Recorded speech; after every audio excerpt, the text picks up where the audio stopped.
এখানে পুরোটাই মালচিং করা হয়ে গেছে পেঁপে গাছগুলো। তো মালচিং হওয়ার পরেও আমাদের কিছু কাজ অধুরা রয়ে গেছে। মানে যেমন এই যে মালচিং করার পরে, যেহেতু এই মালচিংটা আমরা শুরুতে করিনি, গাছগুলো বড় হওয়ার পরে করা হয়েছে। মালচিংগুলো কেবলই করলাম গাছ এত বড় হয়ে যাওয়ার পর, কোনোটা গাছের থেকেও বেশি বড় হয়ে গেছে 2 হাতের মতো।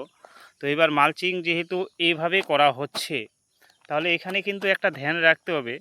মালচিং করার পরে এই যে ফুটোটা আছে, এই ফুটোটা মাটি দিয়ে পুরোটাই ব্লক করে দিতে হবে। কেন ব্লক করে দিব?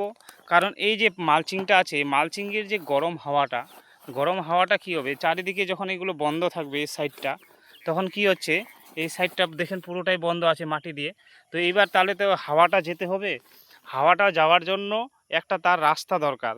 তখন সে কোথাও রাস্তা খুঁজে না পেয়ে কি করবে, এই যে মালচিংয়ের যে ফুটোগুলো আছে, ঠিক আছে, গাছের গোড়ায় যে ফুটোগুলো আছে, সেই ফুটোগুলো দিয়ে প্রবাহিত হয়ে যাবে হাওয়াটা। এই যে ফুটোগুলো আছে, এই ফুটোটা দিয়ে গাছের মানে মালচিংয়ের যে গরম হাওয়াটা প্রবাহিত হয়ে কি করবে, এই যে গাছের যে গোড়াটা আছে না, এই যে গোড়াটা, এই গোড়ার মধ্যে এটা প্রবাহিত হয়ে যাবে।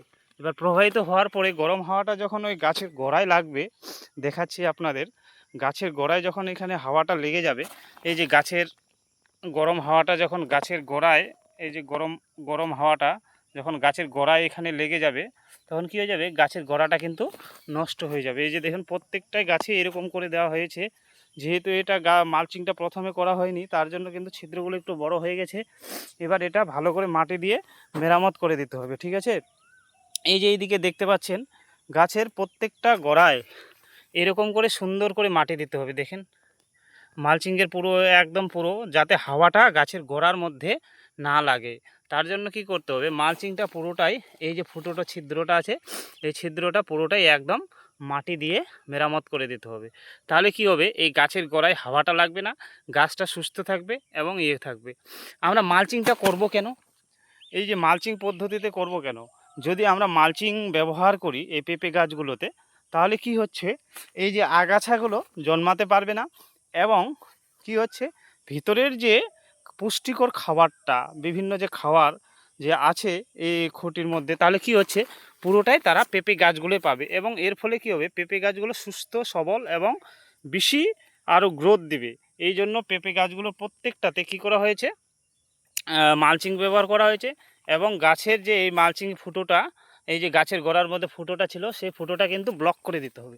দেখেন প্রত্যেকটা গাছে কিন্তু ব্লক করে দেওয়া হয়ে গেছে, প্রত্যেকটা গাছেই ব্লক করা হয়েছে। দেখেন গাছগুলো, এই গাছটা একটু ছোট আছে, এই গাছটা দেখেন পুরোটাই ব্লক করা হয়েছে। দেখেন প্রত্যেকটা গাছেই ব্লক করে দেওয়া হয়েছে, একদম প্রত্যেকটা গাছেই ব্লক করে দেওয়া হয়েছে। কেন ব্লক করে দেওয়া হয়েছে, যাতে মালচিংয়ের যে গরম হাওয়াটা না বার হয়, তার জন্য কিন্তু এই মালচিংয়ের যে ফুটোটা আছে গাছের গোড়ায়, সেটা কিন্তু ব্লক করে দেওয়া হয়েছে। এর ফলে কি হবে, মালচিংয়ের যে গরম হাওয়া গাছের গোড়ায় লাগবে না, ভিতরেই থাকবে এবং গাছটা সুস্থ স্বাভাবিক থাকবে।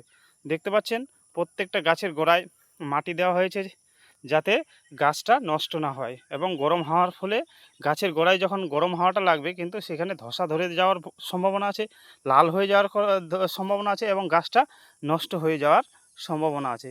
কিন্তু এখানে খুশির খবর যে আমাদের গাছগুলোর বয়স 35 দিন হচ্ছে। এই 35 দিনে কিন্তু গাছের কিন্তু ফুল ফল চলে এসে গেছে। মাত্র 35 দিনে গাছগুলোর ফুল ফল চলে আসছে। আমরা গত মে মাসের 3-4 তারিখে লাগিয়েছিলাম, আজকে জুন মাসের 8 তারিখ। তো এর ফলে কি হচ্ছে, গাছগুলোর কিন্তু অনেকটা গ্রোথ হয়েছে। এদিকে কিন্তু পুরোটাই মাটি ব্লক করা হয়নি, করা হবে। দেখেন গাছগুলোর গ্রোথ করা হয়নি, কিন্তু হবে। তো এর ফলে কি হচ্ছে, 35 দিনে গাছগুলোর কিন্তু ফুল ফল চলে আসছে। আমি যদি দেখাই, প্রত্যেকটা গাছে প্রায় ফুল চলে আসছে। এই যে এখানে দেখেন, এই যে ফুলের কুড়ি চলে আসছে, এখানে দেখা যাচ্ছে। ক্যামেরায় এটা নিতে পারছে না, যাই হোক এবারে এই গাছটাতে নিতে পারবে ক্যামেরাটা। দেখেন এই গাছটা সুন্দর, এখানেও কিন্তু ফুল চলে আসছে প্রত্যেকটা ডালে। এই যে এগুলাতে ফুল কিন্তু চলে আসছে, ফুলের কুড়ি দেখতে পাচ্ছেন, ফুলের কুড়িগুলো। এই যে এখানে ক্যামেরাটাকে দেখাতে বলবো, এই যে ফুলের কুড়িগুলো দেখা যাচ্ছে,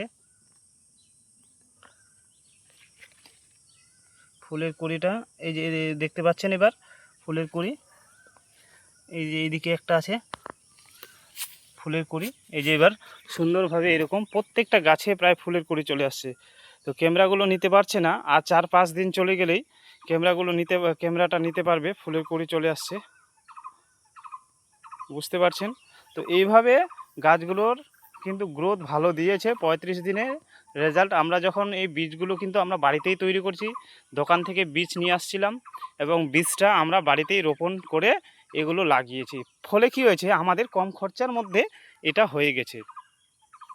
এই জন্য যদি কারো চারা লেগে থাকে যে পেঁপে গাছের বাগান করব, পেঁপে গাছ লাগাবো, যদি চারা আপনাদের লাগে তাহলে অবশ্যই কমেন্ট বক্সে জানান। আপনারা পেঁপে গাছের চারা আমরা দেওয়ার ব্যবস্থা করব এবং যথাসম্ভব আপনাদের ভালো উপযোগী চারা যেটা লাগবে সেটাই দেওয়া হবে। যে গাছের প্রত্যেকটা গাছে এখানেও কিন্তু ফল চলে আসছে, দেখতে পাচ্ছেন। এই যে গাছের ফল একটা দেখতে পাওয়া যাচ্ছে, এই যে এখানে দেখতে পাচ্ছেন কিনা, এই যে দেখেন ফল কিন্তু চলে আসছে গাছগুলোতে। কিন্তু এখানে একটা গ্যারেন্টি কি, গাছগুলোর প্রত্যেকটা গাছে কিন্তু ফল আসবে এরকম বলেছে। বীজ যেখান থেকে আমরা কালেক্ট করছি সেখান থেকে বলেছে যে প্রত্যেকটা গাছেই বীজ মানে ফল দিবে। ঠিক আছে, প্রত্যেকটা গাছে মাত্রা হবে না এরকম বলেছে। ঠিক আছে, পরবর্তী ভিডিও নিয়ে আবার আসবো। সকলকেই ধন্যবাদ, পাশে থাকবেন। পেঁপে গাছের প্রত্যেক দিনের আপডেট পাবেন, কেমন কি হচ্ছে না হচ্ছে, কেমন লাভবান। কম খরচার মধ্যে পেঁপে গাছ, কিন্তু যদি আপনাদের কাছে সময় না থাকে এই পেঁপে গাছ করতে পারেন, পেঁপে বাগান করতে পারেন এবং কম সময়ের মধ্যে এবং কম পরিশ্রমে এটা হতে পারে, আপনি লাভবান হতে পারেন। সকলকেই ধন্যবাদ, অসংখ্য ধন্যবাদ। সবাই চ্যানেলটি সাবস্ক্রাইব করে দেবেন। নমস্কার।